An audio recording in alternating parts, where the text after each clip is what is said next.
So now that you've got Android Studio installed, let's get it up and running and have a look at how we can make our first basic app and run it right here on the emulator. So I'm on my Mac here and I'm going to use Command Space and just type Android Studio there to get it up and running. You of course will need to load it in the usual way if you're on a PC, but everything else works exactly the same. And then in the Android Studio menu, I'm going to click File and New Project. Here we go. So this is the New Project dialog. Most of this we can just leave as the default. I'm going to change the application name to My First Android App. I suggest you do the same, but it really doesn't matter. The company domain is much like a domain name, really. It doesn't have to be one that you own, but it just contains the information about your company, as it were. So we've got an example company here and then my name within that. And you can see that that's important because a package name will be created from that company name. And the package name is a bit like the domain name, but in reverse. So with the com at the end, we have the com at the beginning now, and then the company name example here, then my name, and then the name of the app in a lowercase without any spaces or strange characters. So I'm just going to make that robpercival.com. I'll use that as my company domain, but you can use anything you like. It really doesn't matter at this stage. And then project location is just where on your machine that's saved, and I would leave that as the default. So then I'm going to click Next. And here we've got the options of the different platforms that we can support. At this stage, we're going to keep things very simple and just use the defaults. So we want phone and tablet, and you can see we can choose the various different versions of Android that we want to support. I'm just going to stick with the default. Obviously, the newer you use, the more APIs and functions you have available to you, but the more likelihood you're going to have of getting devices that can't download your app. So this default seems like a reasonable compromise because we've got 90.4% of devices at this point using that level of API. And we're not going to be developing for Android TV or Android Wear in this course, so we'll stick with just phone and tablet. Then click Next. Now here we've got a list of activities. This is our first keyword that we need to learn for the course. An activity is essentially a page of your app. So an app might have several different activities. One of them might have a map on like this, one of them might have a settings menu a bit like this, and you might have just a main blank activity that you start with where you put the content of your app. If you've done some iOS development, an activity is very similar to a view controller in terms of the language. So essentially it's a page of your app, and we will be looking at these other options later on, but for now we're just going to stick to blank activity. And then we just click Next. And here we get to customize the names of our activity. So the default is main activity, and I'm going to leave everything as the default here. Really, you only need to customize these if you're going to have several different activities and you want to specify which one the first one is, and then when you bring the other activities in, then you'll know which one you're referring to. But if you're only going to have one activity, as we are at the moment, then just sticking with the default is definitely a good idea. Okay. So that's all the options. So just click Finish, and then it will generate everything you need for your apps. We can see we're using a product called Gradle, which is the build engine for Android Studio. If you want to find out more about Gradle, then just have a Google. What is Gradle? Essentially, it's a build tool that Android uses to create the app from the files that you create. Okay, so now this looks a little bit horrendous, and there's a lot here to get to grips with, of course. But don't be put off. We'll do it step by step, and I'll go through each of the different sections of this layout. And within 5 to 10 minutes, you'll be completely happy, I hope, with everything on this screen, and we will have run our first little Android app as well.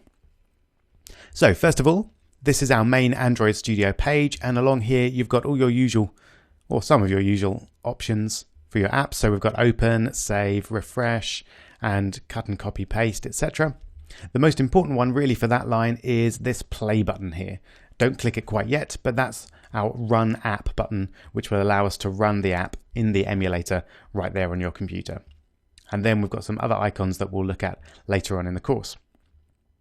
Then moving down, this line here just tells us what folder we're in within our app. So we're in the app folder, and then the SRC, which is short for source, so the source code essentially. And then at the moment we're in Android test, the Android test folder, and then we're in the Java folder within that. So it just shows you where you are within the app. And on the left-hand side here of the screen, we've got a list of all of the folders and files in the app. So I'll just very quickly run through those. We've got our main app folder here, and then this top folder gives us a manifests folder. And then within that, we've got Android manifest.xml. If I double click on that, it will appear in the main area here. Essentially, this just stores some information about your app. So that the basic information, we've got the theme, we've got the title, we've got the icon, etc., etc. This is in a language called XML, which you don't need to worry too much about at this stage, but we will be looking at later on. Essentially, all you need to know at this point is that this file contains the core information about the app. Okay. Then we've got this Java folder, which is where our code for the app will exist and be stored. And the main file that we're interested in here is the main activity there. So if I just double click on there, this is the code that gets us up and running, essentially, that runs our app. Now, at this point, don't worry at all about the actual content of this code. We're going to look at that in the next video. But for now, all we need to be aware of is that this main activity file is the one that we're going to be editing most of the time in order to make our app do something. Then we've got our Android test folder. We don't need to worry too much about that at this point. And then we've got our res folder, which is our resources folder, and it's got all the layout guides and images that we might use in our app. The particular bit that we're interested in here is the file that was actually shown at the launch of the app, and that's activity-main.xml, which contains information for this activity about what it actually looks like. And we'll come back to that in a moment. And then we've got some more layout folders there, which we'll look at later on in the course. And finally, we've got some Gradle scripts. So this allows you to run certain scripts every time your app is built. That's quite an advanced feature that we don't need to look at this point, but we will look at later on. Okay, now moving into this kind of central pane, which shows us the information on the thing that we're looking at the moment. So this activity main file. And you can see the most exciting thing is our little screenshot on our Android device there. So this is what our app looks like right now. And down here, we've got various things that we can add to our app just by dragging and dropping. So we've got some layouts, we've got some widgets, and you can recognize some of those, buttons, small buttons, etc. We've got some text fields that we can add, some containers, and a lot more. We'll be looking at all of those later on. Feel free to have a little play around and see what happens when you drag them in to the app. We'll spend a lot more time on layout later on, but you can see that it's trying to decide where to put your object. And then if we just let go, then it puts it in that way. So I'm going to Command Z to just get rid of that. And feel free to just play around a little bit with that as much as you'd like. Now, moving over to here, we've got some default options for the app, so we can change the orientation of our device. There we go, to see how our app would look like in that orientation. We can also change the theme of the app, so we're on just the default app theme here. If I click on there, we've got various different themes. Those words may be familiar to you if you've followed the development of Android over the last few years. Let's just pick another one. So Material Light is quite nice.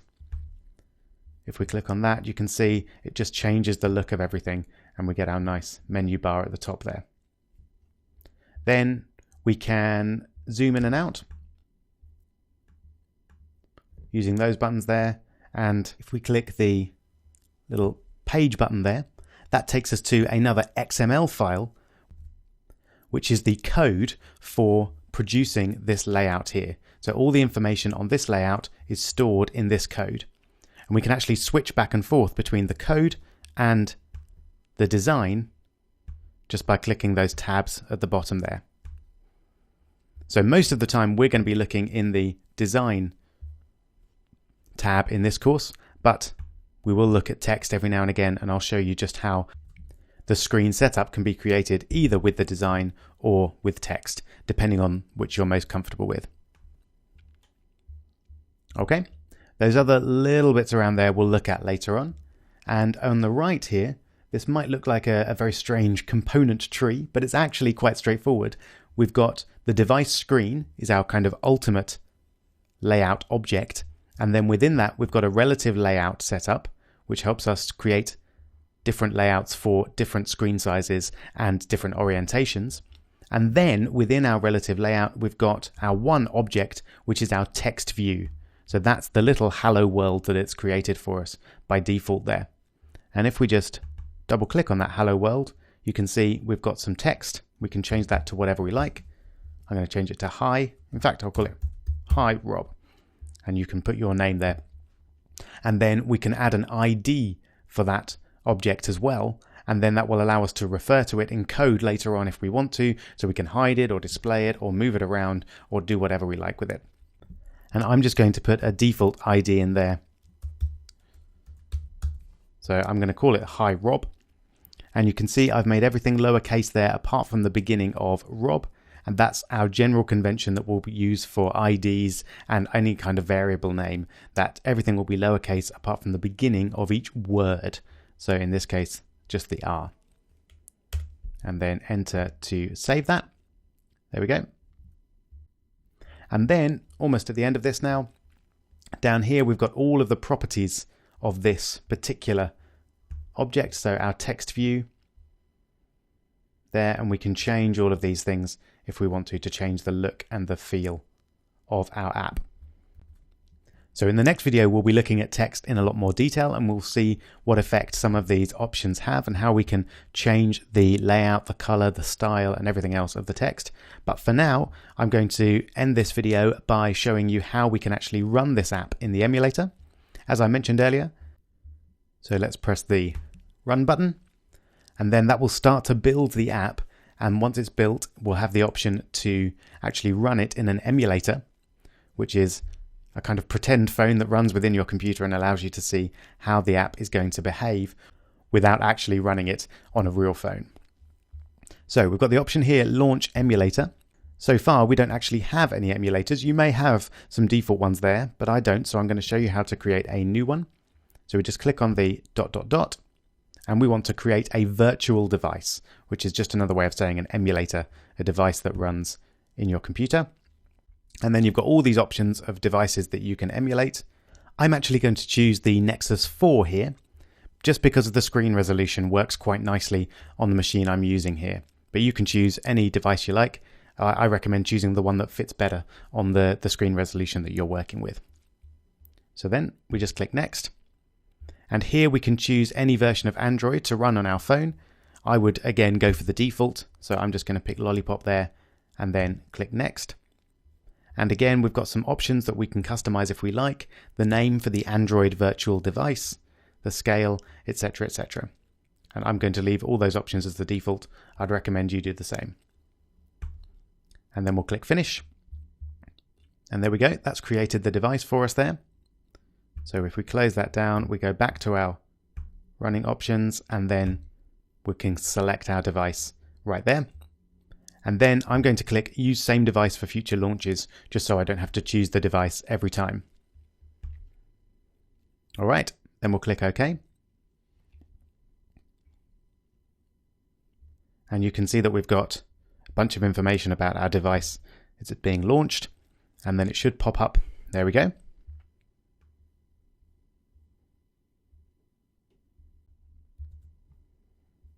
So you can see my device there. Probably the bottom part of the device is going to be cut off for you, but you can see the whole screen at least. So that's the important part. Now I'm just going to speed up the video whilst Android is being started up on this phone so you don't have to watch the whole process.